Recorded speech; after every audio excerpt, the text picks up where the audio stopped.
मैं अशोक विश्वकर्मा हिंदी परख में आपका स्वागत है। आज का विषय है संज्ञा परिवर्तन।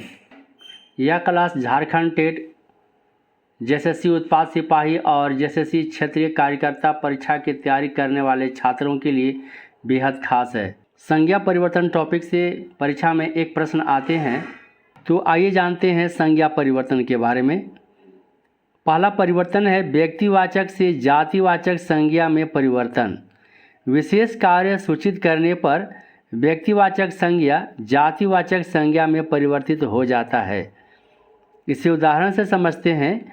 कालिदास को नाट्य जगत का शेक्सपियर माना जाता है। परीक्षा में प्रश्न ऐसे पूछा जाता है कि कालिदास को नाट्य जगत का शेक्सपियर माना जाता है, तो शेक्सपियर यहाँ पर कौन सा संज्ञा है? वैसे शेक्सपियर व्यक्तिवाचक संज्ञा है। आपको पिछले वीडियो में बताया गया था कि दुनिया में जितना तमाम चीज़ है उसका कोई ना कोई नाम रख दिया गया है, तो वह व्यक्तिवाचक संज्ञा है। मनुष्यों के नाम व्यक्तिवाचक संज्ञा है। यहाँ पर शेक्सपियर मनुष्य का नाम है, इसलिए यह व्यक्तिवाचक संज्ञा है, लेकिन यह जातिवाचक संज्ञा में परिवर्तित हो गया है। यहाँ शेक्सपियर कहने का मतलब है इस वाक्य में कि शेक्सपियर से नाट्य रचना कला का बोध हो रहा है, इसलिए जातिवाचक संज्ञा है, न कि व्यक्तिवाचक संज्ञा। दूसरा प्रश्न है समुद्रगुप्त को भारत का नेपोलियन कहा गया है, तो नेपोलियन यहाँ कौन सा संज्ञा है? नेपोलियन इस वाक्य में जातिवाचक संज्ञा के रूप में आया है। नेपोलियन कहने से साम्राज्यवादी नीति का बोध हो रहा है। अगला प्रश्न है इन्हीं जयचंदों के कारण देश पराजित हुआ। यहाँ जयचंद कौन सा संज्ञा है? तो यहाँ पर जयचंद या जातिवाचक के रूप में आया है। जयचंद कहने से गद्दार का बोध हो रहा है। जो देशद्रोह करता है, देश के प्रति जो गद्दारी करता है, इसी का बोध हो रहा है, इसी गुण का बोध हो रहा है, इसलिए जयचंद जातिवाचक रूप में आया है।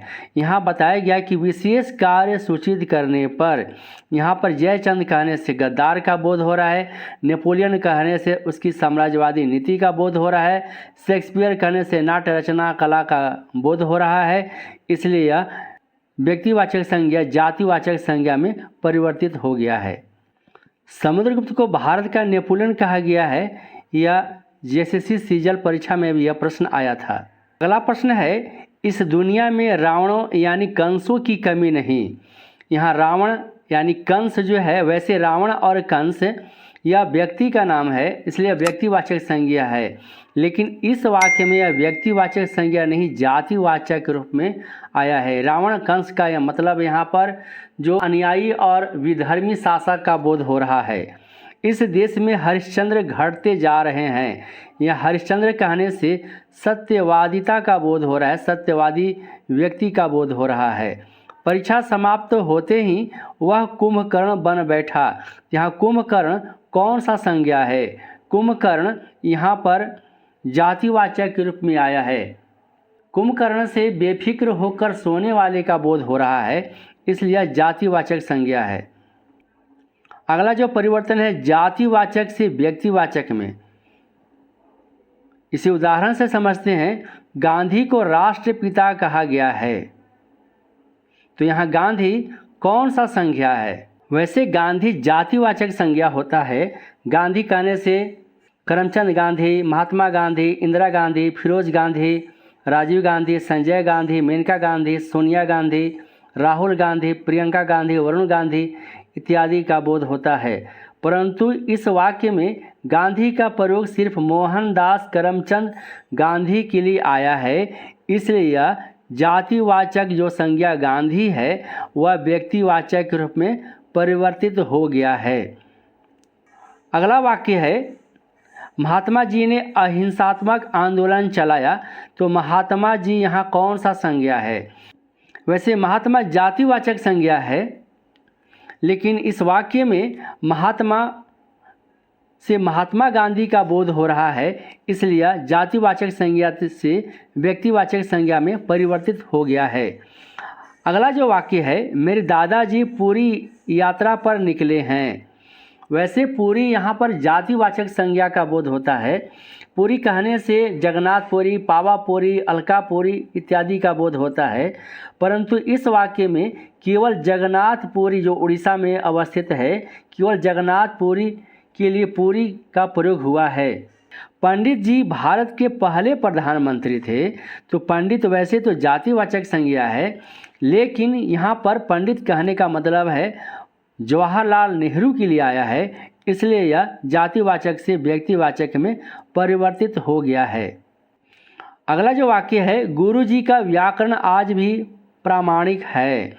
गुरु जो शब्द है वह जातिवाचक संज्ञा है, लेकिन यहाँ पर आया है यह कामता प्रसाद गुरु के लिए आया है, जो व्याकरणविद है उनके लिए आया है, इसलिए व्यक्तिवाचक संज्ञा है। वह व्यक्ति देवी का अनन्य भक्त है। देवी कहने से यहाँ पर सरस्वती, लक्ष्मी, पार्वती, दुर्गा, अन्य देवी का बोध हो रहा है, जो जातिवाचक संज्ञा है। लेकिन इस वाक्य में देवी का यहाँ पर बोध हो रहा है, दुर्गा के लिए आया है, इसलिए यह जातिवाचक से व्यक्तिवाचक में परिवर्तित हो गया है। देवी यहाँ पर जातिवाचक संज्ञा है। गोस्वामी जी ने रामचरितमानस की रचना अवधी भाषा में की। गोस्वामी इसे जातिवाचक संज्ञा है, लेकिन यहाँ पर गोस्वामी तुलसीदास के लिए आया है, जो व्यक्तिवाचक संज्ञा है, इसलिए गोस्वामी यहाँ पर व्यक्तिवाचक संज्ञा है। तो वीडियो कैसा लगा आप हमें कमेंट कर बताएं। यदि चैनल पर पहली बार आए तो हिंदी पारा को सब्सक्राइब करें, बेल आइकन को प्रेस करें ताकि नोटिफिकेशन आपके पास समय पर पहुंच सके। वीडियो को लाइक और अपने दोस्तों के बीच शेयर करें। नमस्कार।